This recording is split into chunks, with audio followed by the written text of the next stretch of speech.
Watching the station covering all of the DMV. This is DC News Now. Happening now at 9, covering the entire DMV. Unlawful on campus. The president of one DC university with the strongest statement out yet about a pro-Palestinian encampment. What the school now says about non-students disrupting others and more police added nearby and catching a killer. The search for whoever shot a 3-year-old Friday night in DC, that's ongoing. New details about what happened that night as a memorial grows. And bathroom battle. Virginia suing to keep trans students from using bathrooms aligned with their gender identity. What we know tonight.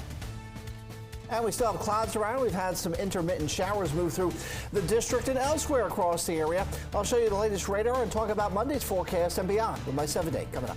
From Virginia, Maryland, and D.C., good evening and thank you for joining us for D.C. News Now at 9 this Sunday evening. I'm Ben Dennis. Developing right now, Prince George's County police say that one person is dead, 4 others in the hospital after a crash in Suitland. Check out the scene right here.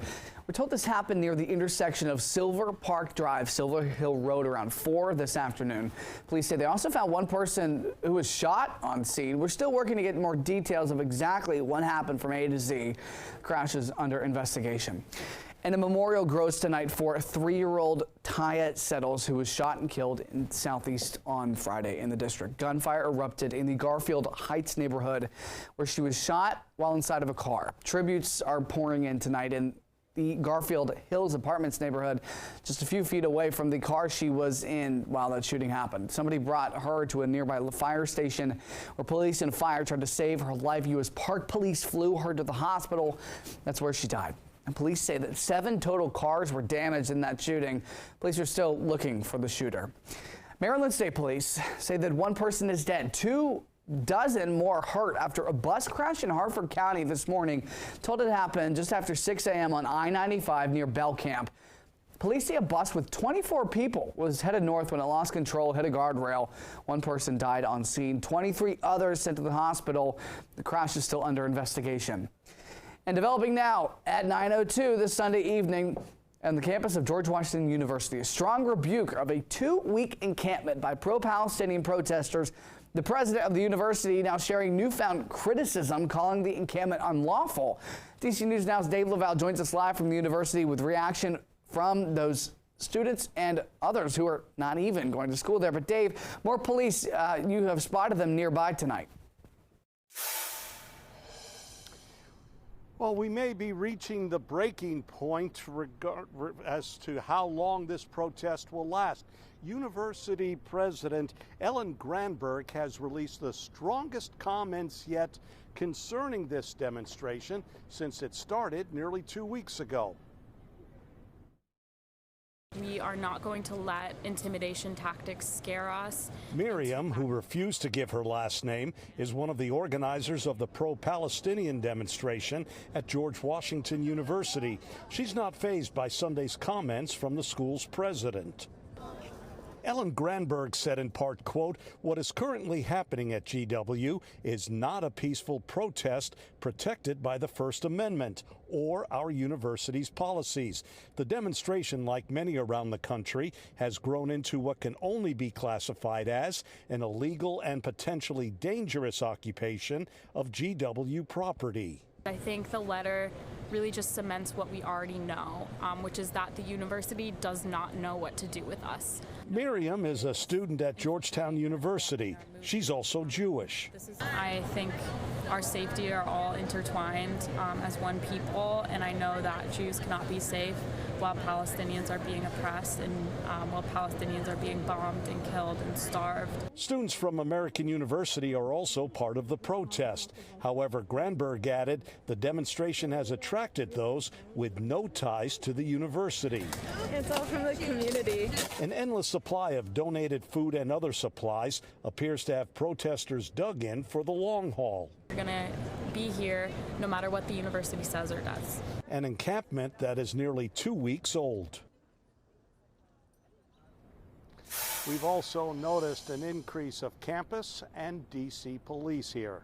We're live at George Washington University. Dave Laval, DC News Now. Our thanks to Dave tonight. Not far from where he's at, the U.S. Secret Service says that a man was killed after a car crashed into the White House perimeter gate overnight. It happened around 10:30 yesterday at the intersection of 15th and Pennsylvania Avenue. Police say the car crashed into the gate at a high rate of speed. Officers tried to give aid, but the man died on scene. Secret Service says there is no threat to the White House. That crash investigated by D.C. authorities. There have been other incidents of drivers crashing into White House gates and barriers. Just in January, the driver was arrested after crashing his SUV into a gate. President Biden was not at the White House at the time. And you may remember last May, a man from Missouri was arrested after driving a U-Haul truck into one of the barriers outside of the White House. Police say 19-year-old Sai Kandula was planning to harm the president. After that crash, Kandula exited the truck with a Nazi flag, started shouting at park police and Secret Service officers as they approached.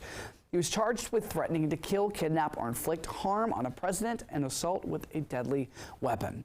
More local news headlines in just a moment, but yes, 9:05, got to get to your local headlines with your forecast. Scott, hey, maybe you're coming into town at Reagan National. How are you going to set up your week for success?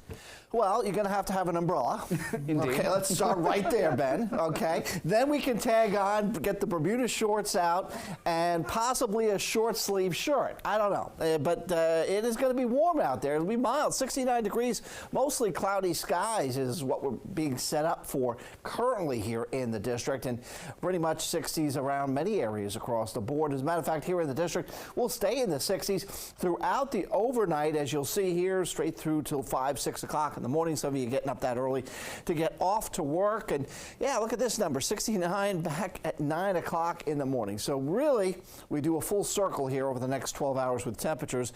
And as far as the radar is concerned, you can see, yeah, a little bit of light rain activity down towards southern Maryland's region. Nothing severe, obviously. There has been some heavier pockets of rain that would move on through, even looking at one that's coming in towards Garrett County here along I-68. But for the most part, this evening is going to be a fairly tranquil evening for most of us here in the month of May. A few thunder showers tonight. They're going to come to an end. Showers and storms Monday and Tuesday. Warming Wednesday and cooler late week weekend. Boy, say that fast. All right, we'll have the details coming up. Late week weekend. Okay, we'll try that one. Thank you, Scott.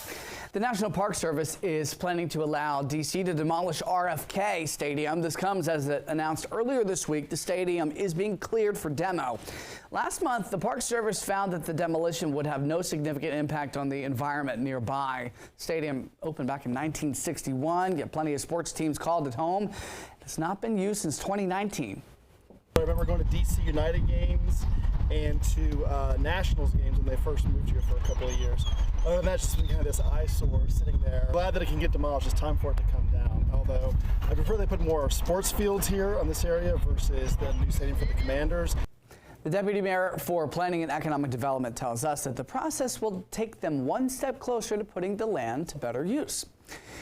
In our schools, Montgomery County Public Schools announced their Teacher of the Year, Melissa Porter Parks. Ms. Porter Parks is an English language development teacher at Gaithersburg High, and she's now being considered for Maryland Teacher of the Year. Montgomery County reporter Christian Pena has her story.